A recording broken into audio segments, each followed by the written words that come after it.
Assalamualaikum warahmatullahi wabarakatuh. Hari ini kita akan diskusi ringan tentang kegiatan saya bersama kawan-kawan membuat karya bermaterial keramik relief tentang anatomi tubuh gemuk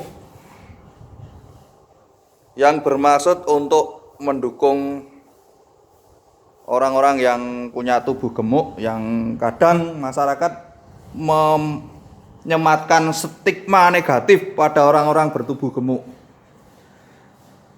Maka karya ini adalah bentuk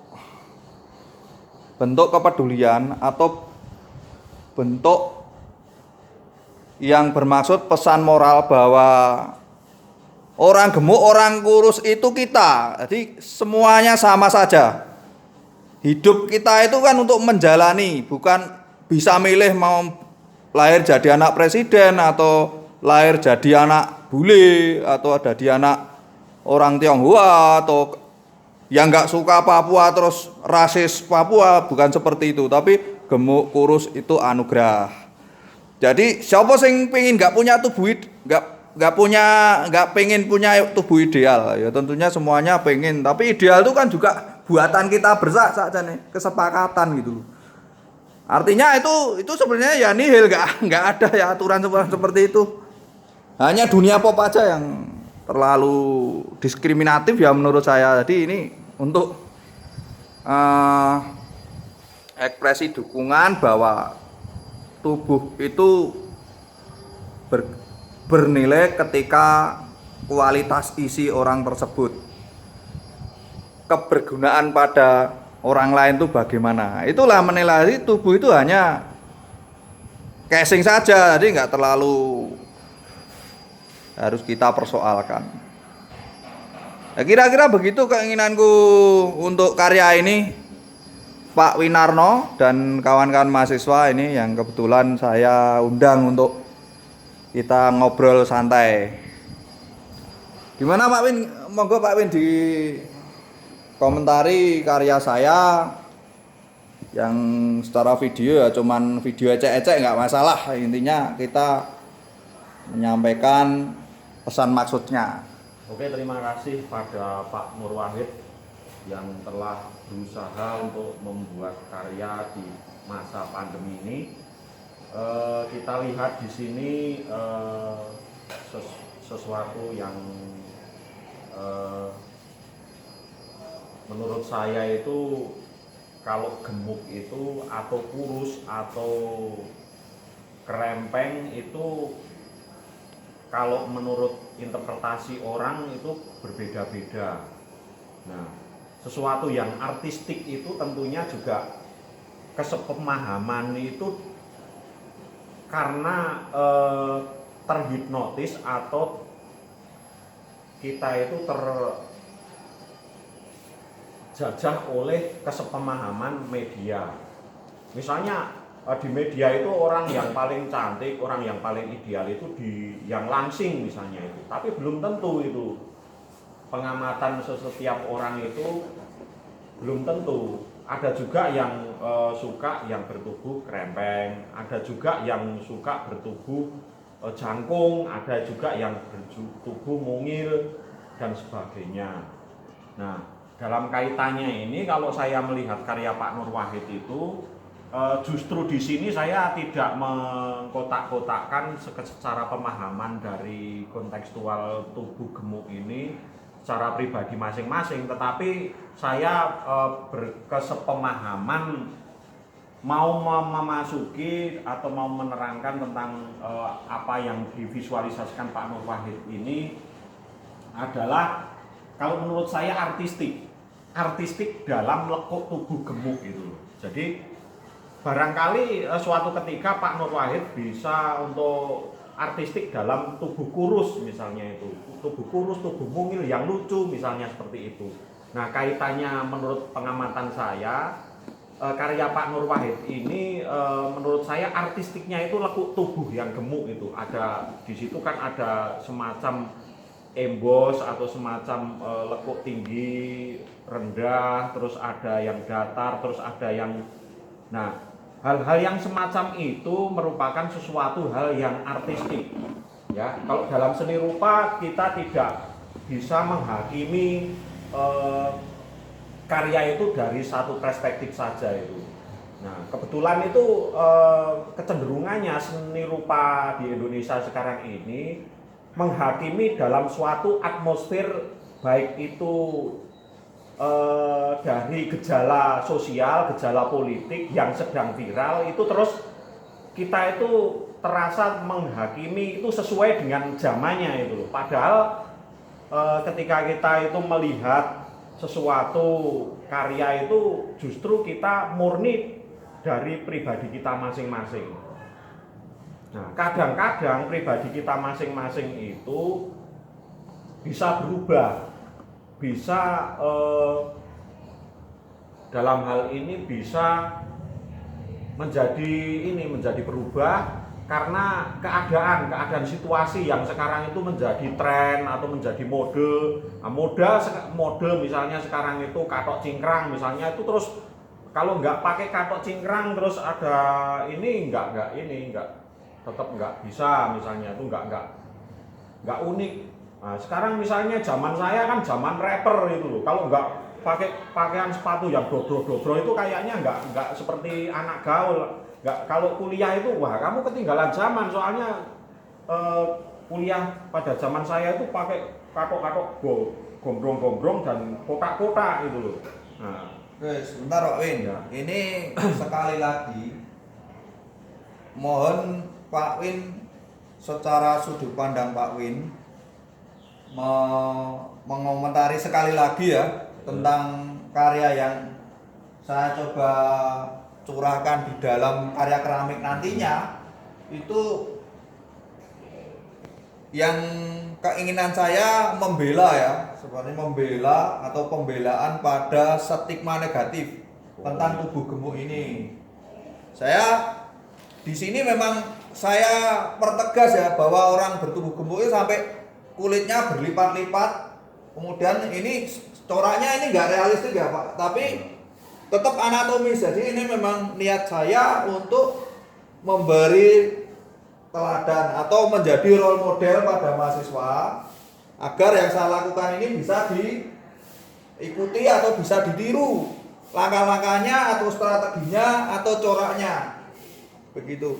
Jadi tapi di satu sisi saya tidak ingin menyampaikan karya ini secara utuh seluruh tubuh, kemudian ada bagian kaki, kepala, rambut, bukan seperti itu, tetapi menonjolkan tentang artistik dari tubuh gemuk yang mungkin lipatan-lipatan itu ketika orang menganggap itu jelek, tapi menurut saya kenapa itu ada stigma jelek, itu yang harus kita bela gitu.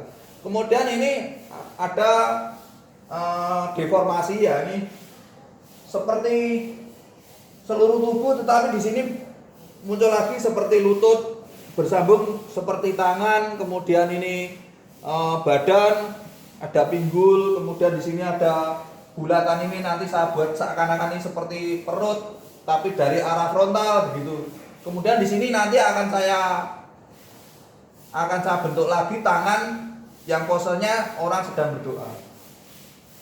Ya maksud saya nanti agar dapat ditafsirkan dengan beberapa tafsiran begitu. Selain pesan tentang pembelaan stigma tubuh gemuk ya, stigma negatif pada orang tubuh gemuk begitu.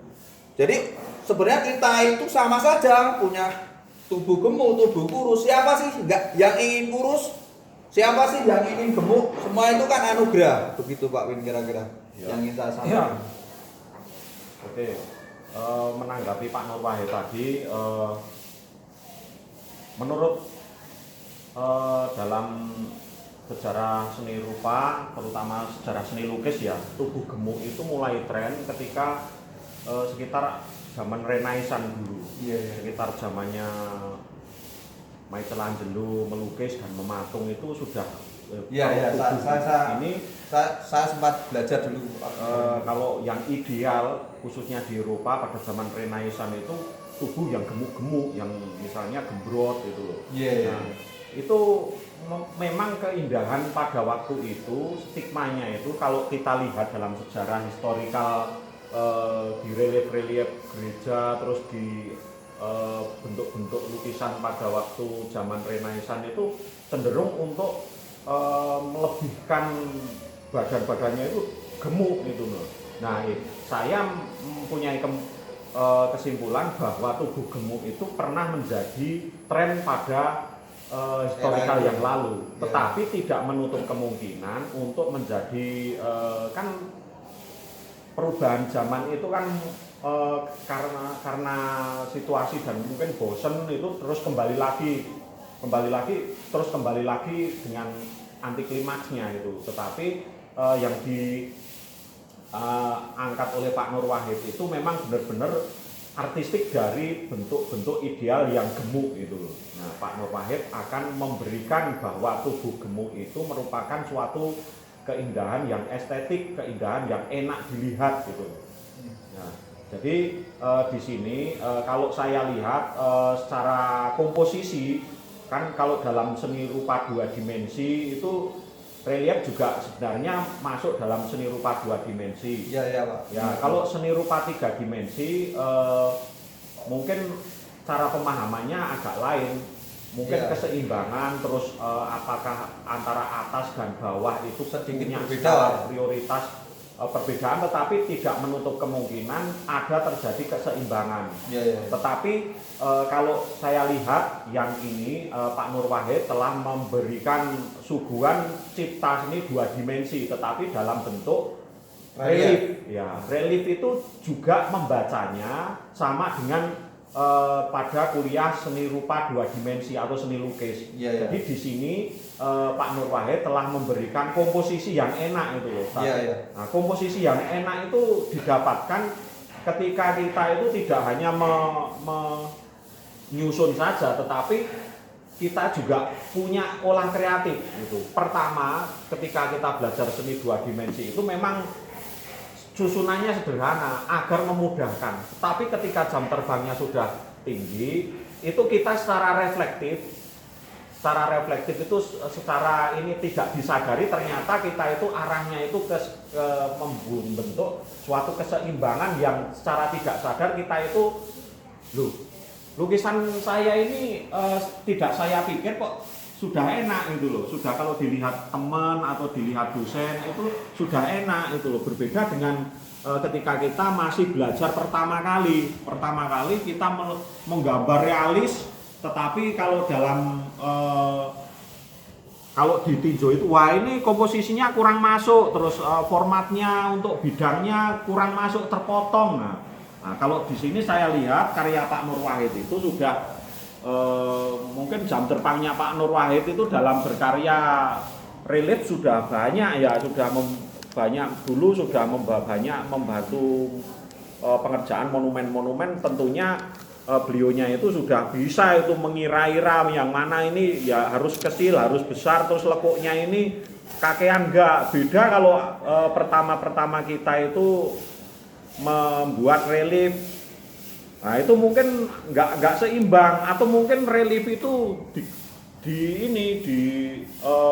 gali begitu saja, atau garis-garisnya yang ditonjolin itu. Tetapi kalau Pak Nur Wahid bentuknya yang ditonjolin, tahu tentang ritme antara tinggi rendahnya, kualitas tinggi rendahnya, kualitas permukaannya itu kalau kita tidak terbiasa ya sudah susah gitu loh.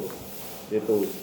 Nah, pada intinya secara teori kadang teori-teori itu juga hanya istilahnya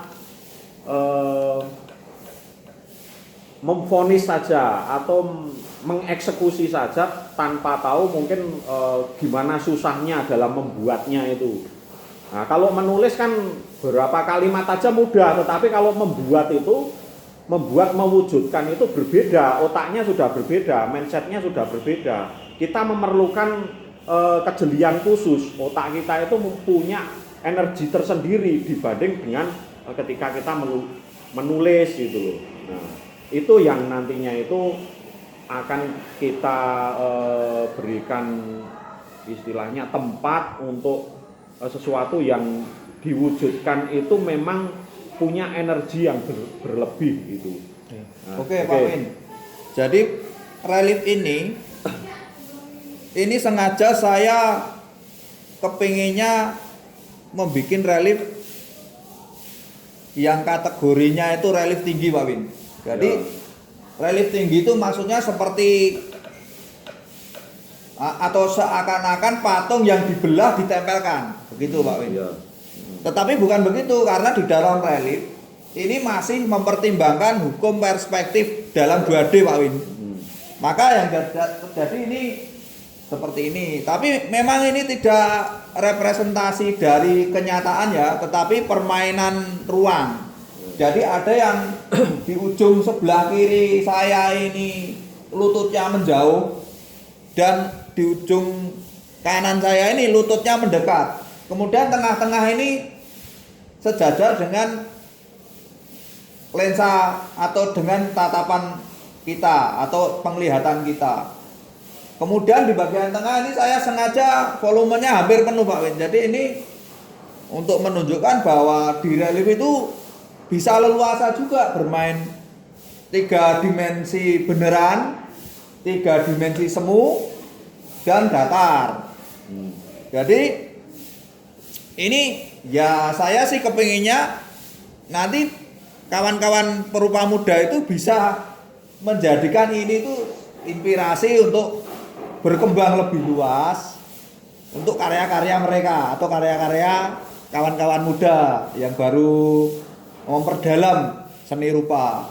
Jadi bahwa di antara 2 dimensi dan 3 dimensi itu ada seni rupa yang sebenarnya warisan zaman dulu, bisa kita gunakan untuk ekspresi kesenian rupa hari ini.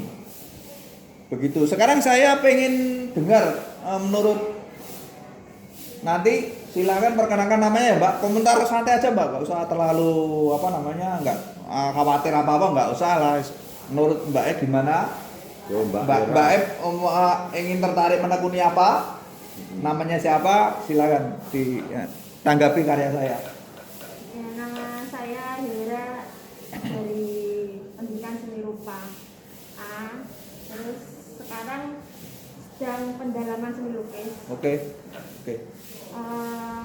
Karyanya Pak Nur Wahid ini apa ya?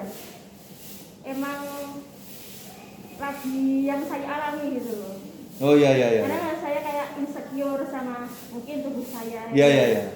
Itu pas sekali. Terus kayak nggak pede juga. Pokoknya ya apa yang sedang saya alami sekarang gitu. Oh iya. Dan ketika saya masuk tadi bukan sok tahu gitu, tapi udah bisa melihat kalau ini bentuk lekuan apa ya? Oke, terima kasih. Iya. Silakan lanjut, Pak. Artinya begini, saya bilang terima kasih karena yang saya rasakan itu juga dirasakan oleh Pak Winarno, kemudian oleh Anda berdua mungkin seperti itu. Silakan, Nanti ada Mas. lagi kawan, silakan Ya, gabung Mas. bisa komentar. Sebentar Mas. Ya. Masuk Silakan YouTube. duduk. Ya.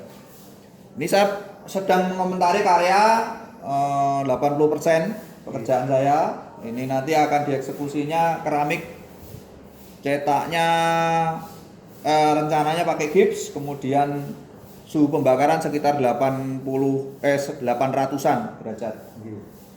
Gayanya gaya biskuit, corak keramik biskuit atau tanpa glasir.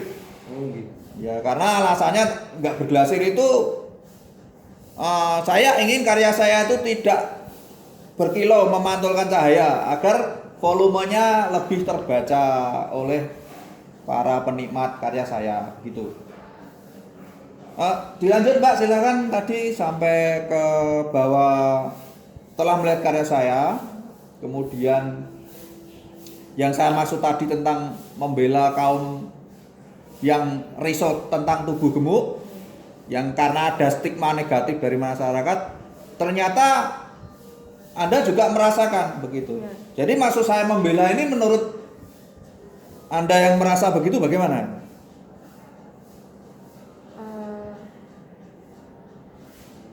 Ya.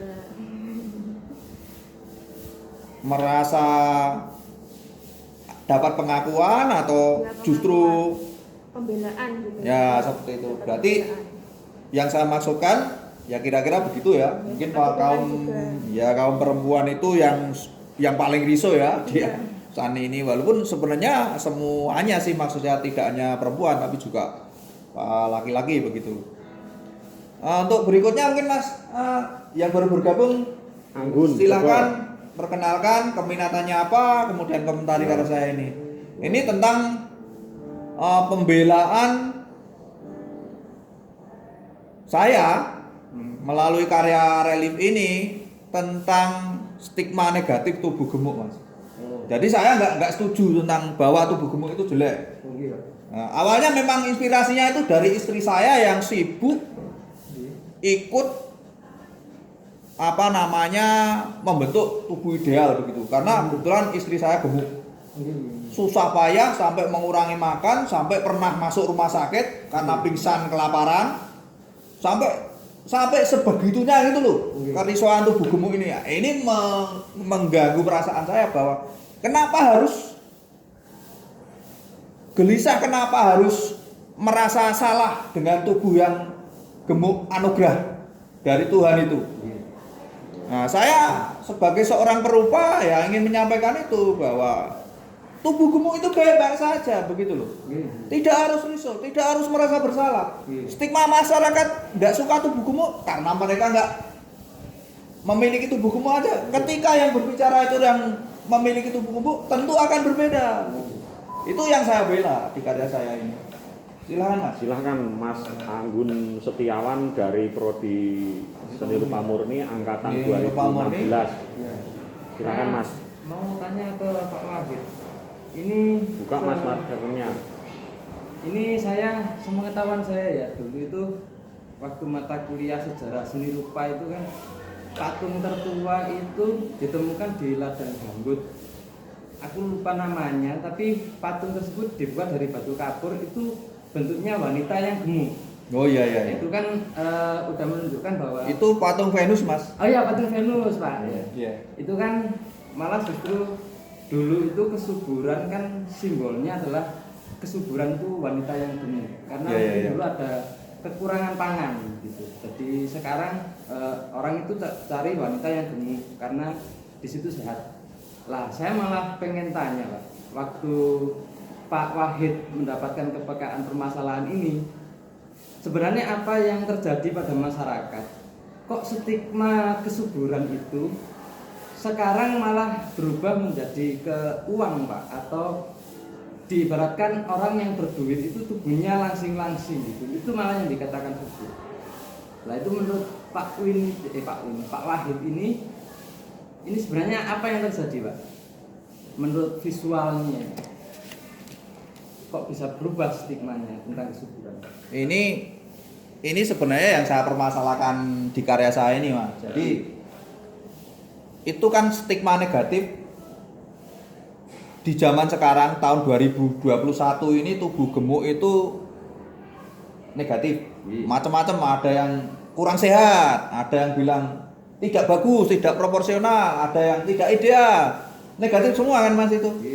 Nah, padahal siapa yang ingin punya tubuh gemuk yang orang lain jadi memasang stigma itu? Tentunya nggak ingin kan, tapi itu kan anugerah. Karena itu sistem metabolisme kalau dari ilmu alam tentang tubuh ya. Nah, itu tidak bisa memilih. Seperti kita lahir jadi anak rakyat jelata, kok nggak anak presiden Amerika yang bule lah, yang bermata biru, kok nggak dapat milih? Ya itulah, makanya saya membela ini. Coba saya mungkin Sebentar Pak Win, jadi tadi yang ditanyakan kenapa orang sekarang makmur itu justru kurus? Oh iya. Itu kan termakan budaya populer itu Mas, yang membuat frame bahwa kurus itu luar biasa dan meraihnya susah payah begitu. Nah, akhirnya kan orang itu terlalu sibuk memikirkan tubuh. Kalau bahasa saya itu pemuja tubuh itu. Menuhankan tubuh itu malah kalau ekstrimnya. Harusnya kan kita itu tidak sibuk begitu, tapi tentang kita berinteraksi sosial. Bagaimana orang gemuk diberlakukan, orang kurus diberlakukan. Kita itu sama, kurus gemuk sama, itu kita gitu loh. Itu jawaban saya Mas ya. Siap. Oke. Monggo Pak Win silakan. Oke, menurut saya di zaman populer, di zaman kontemporer itu memang sesuatu itu bisa dijadikan atau dihegemonikan untuk menjadikan sesuatu itu yang bisa menghasilkan profit oriented.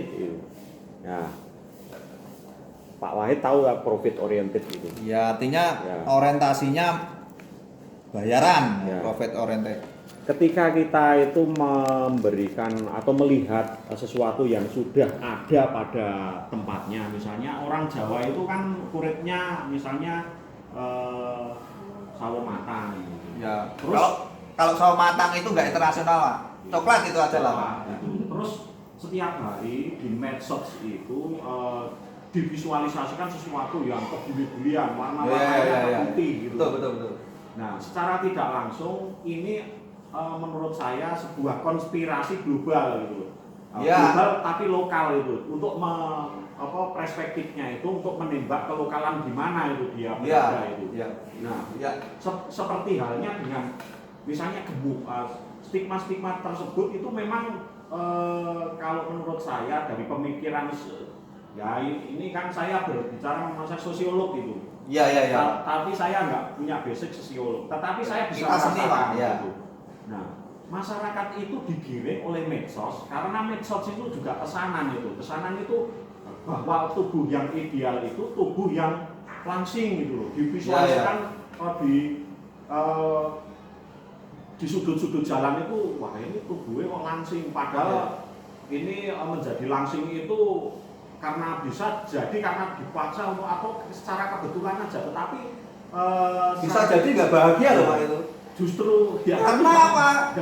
Dapat frame dari masyarakat bahwa kamu harus langsing, kan begitu Pak. Nah, itu kan semua stigma dari pesanan sponsor Pak. Ya, Jadi ya. sponsor itu memang canggih, Pak. Sponsor itu memang konspirasinya itu memang untuk bahwa tubuh itu yang baik adalah yang langsing misalnya. Ya. Terus dia kerjasama dengan semua produk, semua juragan-juragan yang memberikan alur untuk bahwa stigma secara semiotik bahwa itu yang baik, terus yang gemuk itu buruk. Nah, itu adalah stigma-stigma yang terbangun oleh budaya populer atau konspirasi karena mengambil keuntungan profit untuk menjadikan sesuatu itu yang bisa menghasilkan bersama-sama itu.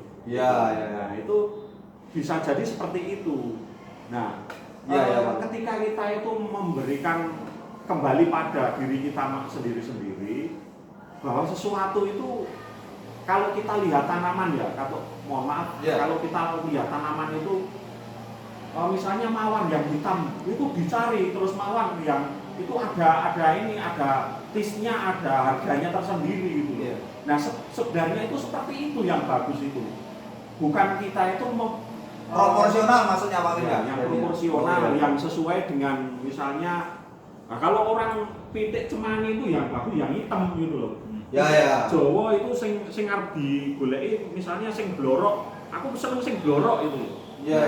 Istilahnya itu kita punya kekuatan Punya sendiri. nilai masing-masing Punya gitu. Nilai masing-masing karena kita itu terbentur pada budaya hedonisme, budaya konsumerisme, konsumtivisme. Betul. Jadi semua itu diarahkan ke sana, Pak. Memang dibangun untuk isu ke sana. Dibangun untuk isu ke sana. Nah, mohon maaf sekarang ini juga, mohon maaf saya ini mungkin banyak didengar ya. Politik juga mungkin ya dibangun ke sana ke arah ini sesuatu yang kapitalis gitu loh. Sifatnya. Oke Pak Win, saya menangkap dan ini mungkin karena video nanti terlalu panjang ya kita. Jadi memang dari itu semua yang kita bicarakan, saya bermaksud bahwa saya ini sedang membela pada stigma tubuh gemuk. Artinya tubuh kurus, tubuh gemuk itu baik-baik saja. Itu kita, bukan milik mereka bukan milikku, bukan milik Anda, tapi kita semua. Jadi kita bangun heterogenitas kita itu utuh, satu jadi satu. Kita hidup bersama, kita sama-sama bernilai, berharga, dan nggak ada gagal, nggak ada berhasil di persoalan tubuh. Ya. Itu maksud saya. Oke, terima kasih kawan-kawan, terima kasih Pak Winarno. Sama-sama. Untuk hari ini kita sudah membahas apa yang saya rasakan, saya pikirkan, saya ekspresikan di dalam karya relief yang nanti eksekusi terakhirnya bermaterial keramik bakar biskuit atau terakota di studio keramik kita bersama ini. Terima kasih. Ya. Semoga ini bermanfaat. Ya. Assalamualaikum warahmatullahi wabarakatuh. Oke. Oke, sudah cukup, Pak. Durasinya panjang.